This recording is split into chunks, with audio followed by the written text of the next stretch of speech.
Hi, I'm having a clear out. I used to collect a huge scrapbook. This is, I think this is this is the one for 2009, and it's piled up, and I've got to get rid of it. It sort of looks a bit creepy. Looks a bit like I can't. I'm one of those people who can't throw anything away, which is almost true. But the thing is, there's so many interesting articles in the newspaper. In that case, those days, it was Daily Telegraph, which you may say is the reason for some of my odd ideas. But I kept this. I read the Telegraph every day. It took me ages, and then I realised I wasn't doing anything else. So I gave it up. But in the years, about 5 years or 6 years, when I was keeping a big scrapbook, this is what I did, and I categorized them into lots of different sections. So I'm going off to the tip soon, and I realise now, of course, that you can get. Well, I knew already that you can get all this on the internet and so on, but I just was fascinated by reading about all the issues going on in the world and in the nation, and the things that the nation seemed to be struggling with that it didn't have an answer to, that it seemed the answer of which seemed obvious to me, which is to have a purpose, a shared purpose in life as a nation, to do a good job in the world, and then to become a team of people who got on with each other, a little bit like in the Second World War, people got on and got the job done. And I think we need that kind of spirit of public service today. Anyway, it seemed to me that for lack of it, A, we were languishing as a country, and B, the world was languishing for lack of a bit of common sense and humanity and kindness that we, and truth and courage, that we as a country, if we got our act together, could bring to world affairs, and in doing so become a happier, better nation, a more egalitarian nation where we're happy with each other. Anyway, I just wanted to show you the sections that I had. This is 2007, I think it is. So I mean, it's a fairly considerable edifice, and what I did was I kept the various supplements and financial pages and things like that as the pages of the scrapbook, and then I stuck my various bits in, and I divided up the articles in my mind, and then in scrapbook form, in scrapbook sections, into 20 areas of domestic policy, so things to do with how we do things in England, 6 to do with things best understood on a global scale, like the United Nations and international crime and things like that, and 20 also, for simplicity's sake, as regions of the world, which is the bottom bit starting from there. And I just want to take you through it, just as quickly as I can. You'll be able to look and see how many minutes there are to go on YouTube. The first was I've called it banks, or I've called it budgets, and then budgets and banks. I wanted one word snappy title so that I could get it on the website as a sort of button on the website. So this is budgets, but it's also about banks and how banks have gone wrong, and about how the government manages the money and what we spend our money on. So that's that. And I mean, a previous year had a rather, I think this is 2005 or something like that, a youthful picture of Mervyn King, who's now replaced as the Governor of the Bank of England. Anyway, that was the previous year. Then this is section 2 about the economy, about business and the economy, and I found that almost everything I was interested in fitted into these 20 sections. You may feel some of them it's a bit of a push, and I had 1 or 2 things that didn't really fit. Number 3 is about crime. Not that I think I've got any magic solution, but I think it will settle down if we have a purposeful life and people have jobs and stuff like that. 4 is about education at school, and at university and tertiary education and also scientific research. 5 is about health care, the National Health Service, its threat of privatisation, and also the care of the elderly, which I think should be in the hands of the nation rather than in the hands of businessmen. 6 is a little. You can see how I was very interested in. I've been a doctor, so I was very interested in health. So that's a big section. Little section doesn't get much room in the press is private finance initiative number 6, and there's not much said about it. But really, we've got to get it sorted out. And there's a lot of not completely true things said to try and sell that as a way of producing, building hospitals and roads and stuff like that. Or I don't know about roads, but various public facilities without having to pay for them up front. 7 is about transport, the railway, the roads, ports, airports, things like that. 8 is about debt, about people personally getting into debt, and also about poverty. Not much about that in the Daily Telegraph, I'm afraid. 9 is about benefits, including the old age benefit and pension, and also disability pension benefits and so on, and unemployment benefits. Also, not a huge amount about that.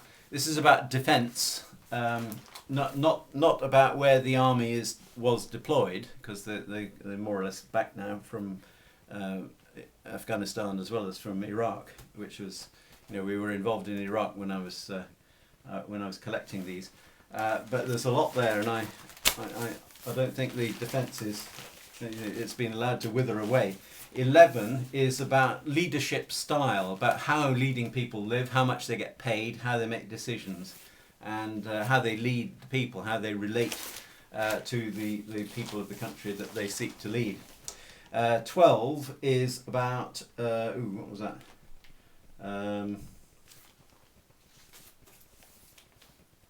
No, I'm sorry.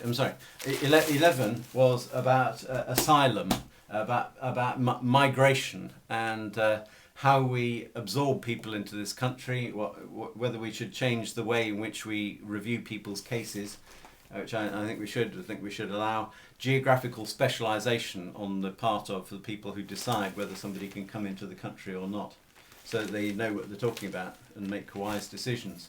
12 is about leadership style.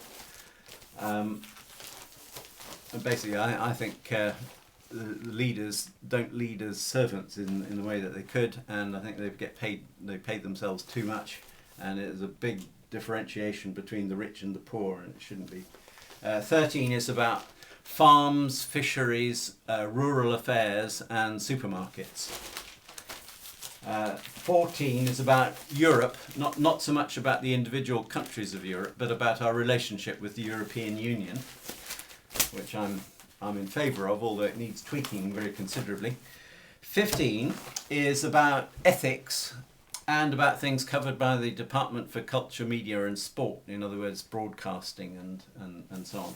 But it's mainly about ethics, mainly that I lament the fact that we have gone away from any outside basis of our ethical decisions as a country, and I think we should embrace the Bible and Christianity, and rather than have everything decided basically sort of by opinion polls, because people voting in opinion polls may not necessarily make wise choices. In a democracy, you have to inspire people, and I want to try and inspire people with the right that God's basis of ethics is a good and happy one, and good for society. And atheism isn't, and I don't think also personally Islam is either. So there we are, and it also touches on abortion and euthanasia and various other ethical things like that. 16 is about housing, a big issue, touches the lives of lots of people. We seem to need a lot more houses. But the trouble is that it's the money side of it, the fact that banks are allowed to create money, so it makes houses very expensive, and not just to buy but also to rent. And we don't have enough social housing, council housing, and we should do. 17 is about ecology and about the Earth's resources and about electricity generation.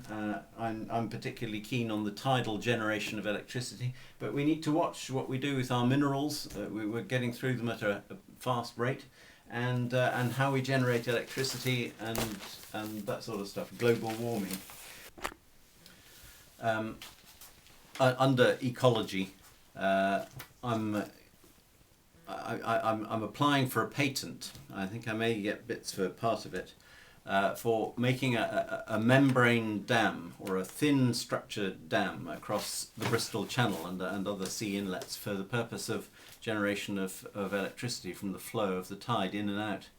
And I think this is a very interesting idea. I don't think a dam of hard core is, the government has lost interest in this project. But I think it's done it on the basis of the dam having to be a huge civil engineering enterprise of masses and masses of hard core. But the Bristol Channel is only 38 metres deep in its deepest place, and most of it's 20 metres. And I think we could have stanchions, sort of like a fence posts across the Bristol Channel, and then connect up to that very quickly during a phase of slack tide, when there isn't tide whooshing in and out. Individual panels, a bit like plate glass panels, are attached to the outside of the International Convention Centre in Birmingham and lots of other public buildings that we see, by these sort of fixings at each corner of the plate glass. Well, I think the same thing should be done with rigid panels, and then the whole thing can be protected from the oncoming swell of the sea by an array, a line of wave generating devices that turn wave energy into electrical energy, usually a sort of articulated sausage. And I think we could generate very large amounts of electricity. I can't quantify it at the moment, but we could get a large part of our nation's electricity supply from that. And if that works, we could do it in collaboration with the Irish government, from Fishguard to Wexford, and with Northern Ireland, part of the UK, from Antrim to Stranraer. And it would have to have shipping locks to allow ships to go backwards and forwards through it. But I think we could, I think that would be very productive. 18 is I called mayors, in other words local government, in other words issues to do with local councils. I think we should have elected regional government, not 433 tiny little local councils vying with the central government. It's too much of an unequal struggle. It's not the way they do it in the rest of Europe. And also I think we should have single councillor wards. In Birmingham we have 3 councillors for each ward, and it's a mess. It's very, very complicated, and we shouldn't have cabinet government. We should have original kind of committee government. And also urban regeneration, and also how the different ethnic groups get on with each other within, for instance, within Birmingham, but also in other places. Also under mayors and local governments, I think we should have great public amenities. Particular one that I think I'm enthusiastic about is having large municipal greenhouses, a bit like Crystal Palace used to be. There was a lovely one in Belfast where I grew up, with golden carp swimming in the ponds, and banana trees and palm trees and all sorts of things, in a lovely warm atmosphere. And I think big structures like this, which I think are comparatively much cheaper to build these days, with basically it'd be like one of these warehouses that you see, except that there would be at least translucent, or preferably transparent, walls and ceiling of glass, and make it free to go in, make a lovely public area inside, maybe even a boating pond inside, and just play, and maybe a bandstand, things like that. So it would just be a really nice place for us to go and enjoy ourselves together and see people enjoying themselves. I think it'd be lovely, lovely thing. We ought to have lots of them. Birmingham has 597 parks, and we should celebrate them. And this is one of the things I think we should do to celebrate. Big, nice, tall place where trees, warm climate trees, can grow inside, and it would be a lovely atmosphere. 19 is about judges, in other words, about constitutional affairs and about the legal profession and access to the courts and legal aid and whether to have a constitution, and also the devolution of Wales, Northern Ireland, and Scotland. And 20 is about parties and thinkers and think tanks and what other parties are saying, and how I'm saying something different from other parties that have got Christian in the title. Things like that. And then this one is the first of the global, this is all of the global ones. So the global ones are development, world poverty, world trade arrangements, which cause a lot more poverty than our aid undoes, the Islamism and how we respond to Islamism, the United Nations, which doesn't work very well because the two of the five veto holding countries, China and Russia, are not really colleagues with Britain and France and America. And also there are lots of big countries now that weren't very influential at the end of the Second World War when it was started, and how to accommodate their interests, like Brazil, India, Germany, Japan, and so on. And so that's very interesting. And then also trafficking of people, of contraband, of tax evasion, and things like that. So that's in that. And then the regions of the world, Latin America, that I don't know much about, but I want to learn about it. I hear about awful things going on in Mexico and in Colombia, drug trade, and then the rising of Brazil, the turmoil in Venezuela, all sorts of stuff. I think we need. It's like a lot of parts of the world. We need to get stuck in there more and take an intelligent interest and be a good friend and not be out too much for our ulterior motives. We need to make a living, but we need to relate to these places. I think Latin America has had a bad deal at the hands of Western people coming to Latin America. The United States and Canada, great country, but they don't do everything quite right, particularly their healthcare and all sorts of stuff.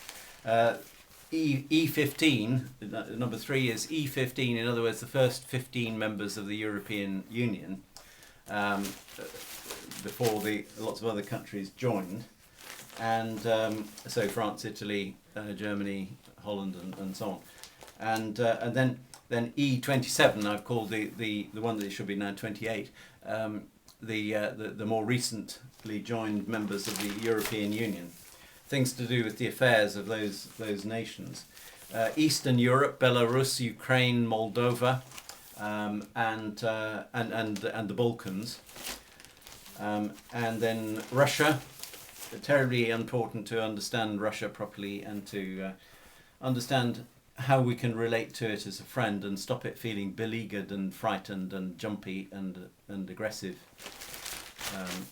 It should be one of us somehow. Central Asia and Caucasus, there's a lot of human rights abuses and a lot of natural resources in Central Asia, and a lot of nastiness has gone on in the Caucasus too, which I'm not fully up to speed about, but I want to know. Section 8, North Africa, the northern half of Africa, sort of down to Nigeria and South Sudan, Somalia, Ethiopia, that sort of area. So in other words, the Maghreb, the north belt of North Africa, including Egypt, where there's been the Arab Spring since I collected these cuttings, and the Sahel, and a big band of sort of Islamic violence across Africa, sort of the borderlands between the sort of Islamic majority lands and the rest, and so that's that. And South Sudan, which I care about a lot. I worked to try to get that established, actually, partly. Then Southern Africa, so sort of from Central African Republic, Cameroon, Kenya, Uganda downwards. And there's a lot to know about that. A lot of people want its natural resources. Section 10, Israel and Palestine, and the tensions there. Section 11, the rest of the Middle East, so including Turkey, including Saudi Arabia, including the Gulf states, and so on, but not including Iraq, which I have a section 12 for, which there was quite a lot of stuff about in those days, but we don't hear much about, but it's still not at peace. Section 13, Iran, which continues to have, well, during the time I was collecting, I had quite a lot of articles, and that's still not at peace. Section 14 has loads of articles about Afghanistan. I think we would be having less articles now, but the thing is, the job in Afghanistan is not completely done, and with that I've included Pakistan because the border is pretty fluid and the two things are really one issue. The Indian subcontinent, section 15, in which I include not just India but also Bangladesh and Sri Lanka, which has had a terrible war, and Nepal, which is being taken over by the Maoists, but also the big social issues in India. 16, Southeast Asia, including Burma, for instance, and Thailand, and Philippines, and Indonesia, and so on. So big issues there that I don't understand as I should do, but I want to. It all matters. It all matters, and we should be interested in it all. And I am interested in it all, but there's a limit to the amount one can sort of know about so many things. 17, China, really important. This is rightly has a big section, and I want to understand about China, but I want it to be called to account for its human rights abuses towards democracy activists, towards people fleeing from North Korea, whom they return, and also human rights abuses towards the church leaders and really anybody who complains about the government. 18, Japan and Taiwan and Korea, both south and north. So there's a lot to be concerned about there. And then Australasia, Australia, New Zealand and the Pacific Islands. And there's not so much in that. And then I added also later section 20, Arctic and Antarctic, and actually there's quite a lot about that because of the melting of the ice caps, the natural resources under the seabed, oil particularly, and also sea routes across the Arctic. So there's plenty in there. But I've got to have a check out. It's all available on the internet. It's all on the website of thecommongood.info, and it all matters. And my thesis is that really we Christians particularly address Christians, but really everybody, is that we've sort of allowed our horizons to come in to Britain, and even within that, away from the affairs of the nation into the religious sphere and the individual sphere and the sphere of emotions and so on. And they matter, but Jesus told us to go and make disciples of all nations, and all sorts of other bits in the Bible say that God cares about everything here, all this, and we should, and I think if we should, he'll make sure that our country works properly and is a good, happy place to live. And so that's what I'm wanting to do, and I hope you will join me in it, particularly as I stand in the European election, or try to, if I can get the £5,000 deposit, which I need, which I don't think I should spend my savings on. So I'd love to hear from you. Yeah, as you can see, I'm interested in everything, and but no single human being can know about everything or be active about everything. But knowing it is part of the thing. But then when you know it, then you've got to do something about it, really, or unless you feel that God has called you particularly to some specific area, but don't count that on God having it as somebody else's job. It might be your job. He might call you to be specifically interested in Burma or in I don't know, rescuing the health service from commerce or something like that. He might be interested in you helping me get this into the public domain as the party, the Common Good Party, getting properly organised and getting a decent number of people, and actually bringing this into the political domain, contesting elections about it, because that way other parties will pay attention, especially in marginal seats and so on. I mean, the Greens have had a much bigger influence than you would think from the number of MPs they've got, which is, I think, one. So if you've got an idea, and it's the right idea, I think it can travel. And I'd love to have your support in my post-cleared out life, as we get cracking on getting this country sorted out and once more to be a happy and inspired, energised place for children to grow up in. Thanks very much. And then also, all this is written up in my book, Political Vision by Dick Rogers, which is available on Kindle, and there's a link to it on the website. If you just put author Dick Rogers with a D in it, RODG, Political Vision, you'll see it. It's £1.85p in the Stirling area. I hope you have a good read. Thanks.